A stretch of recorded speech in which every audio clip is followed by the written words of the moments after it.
Ceci est une Honda Civic de 10e génération. Oui, j'ai bien dit 10e génération.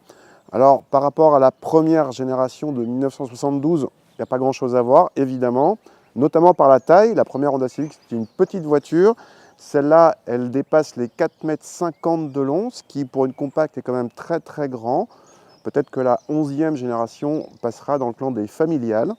Cette 10e génération de Civic a été présentée au Mondial de Paris 2016. Elle a été commercialisée en 2017, d'abord avec des modèles essence, et récemment est arrivé le 1,6 litre diesel de 120 chevaux, déjà connu par ailleurs dans la marque. Notez que l'actuel Civic existe en 4 ou 5 portes et que ce bloc est le seul diesel de la gamme Civic et n'existe pour l'instant qu'en boîte manuelle.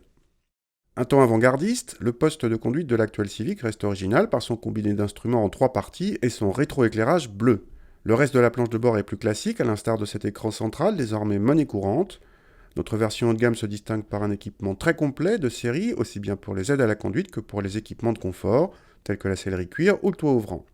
Mais la qualité de présentation, si elle progresse, reste en retrait par rapport à celle des Golf ou 308. À l'arrière, les passagers sont très bien installés, merci au grand gabarit extérieur.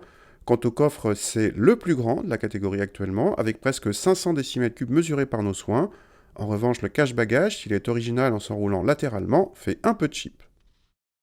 Au volant, on commence par le moteur, puisque c'est la nouveauté sur cette Civic. Donc c'est un moteur qu'on connaît déjà et qu'on retrouve avec toutes ses qualités, à savoir une bonne souplesse d'utilisation. Il reprend très bien un bas régime. Il y a pas mal de couple. Il ne rechigne pas à monter dans les tours.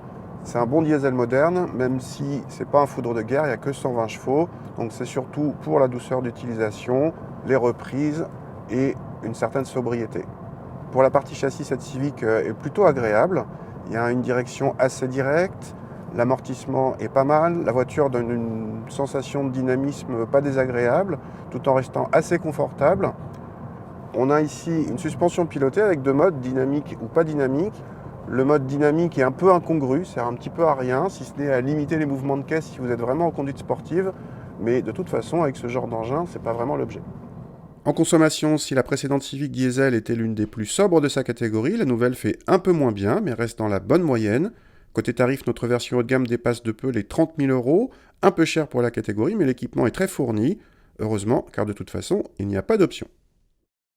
Le plus gros point fort de cette Civic, ça vient de son habitabilité aux places arrière et dans le coffre. C'est l'un des plus grands coffres de la catégorie. Il faut dire qu'avec 4,50 m, il y a de la place. Et bien cette place, elle est bien utilisée, en tout cas pour les passagers et pour les bagages.